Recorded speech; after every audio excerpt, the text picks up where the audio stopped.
हा तर मुलांनो आता आपण प्रिपोजिशन्स याबद्दल आपण माहिती घेणार आहोत आणि त्याचा उपयोग कसा करायचा आहे.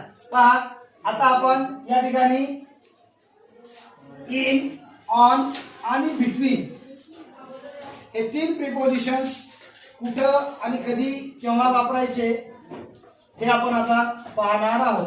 आता या ठिकाणी मी तुम्हाला एक उदाहरण देतो. What is this?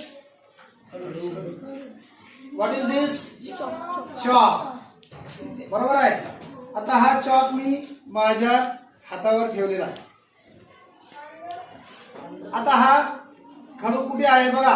The chalk is on my hand. On my hand. Okay. आता हा खडू मी माझ्या हातात ठेवलेला आहे. याला काय म्हणायचं? In. The chalk is in my hand. तुमच्या जर असेल तर इन युअर हँड करतो. तो खडू माझ्या हातात असल्यामुळे मी या ठिकाणी माय या शब्दाचा वापर करत आहे. त्यानंतर हे काय? डस्टर. डस्टर कुठे आहे? डस्टर कुठे आहे? हातात आहे. मग मी काय म्हणणार आहे बघा. The duster is in my hand. The duster is in my hand. आता मी हे डस्टर हातावर ठेवलेला आहे. On my hand. आता डस्टर कुठे आहे?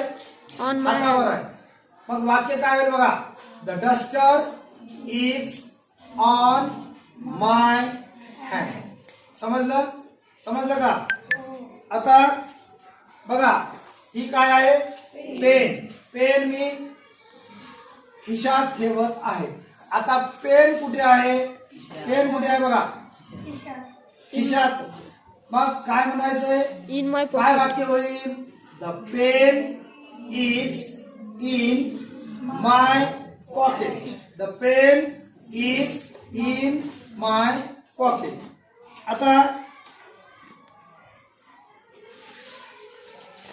ही काय आहे?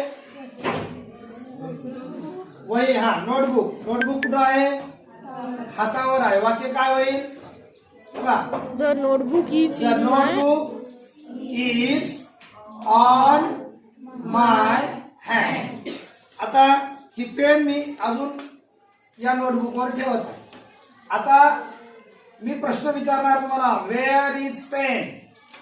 Wear is pen? On notebook. Where is pen? On the notebook.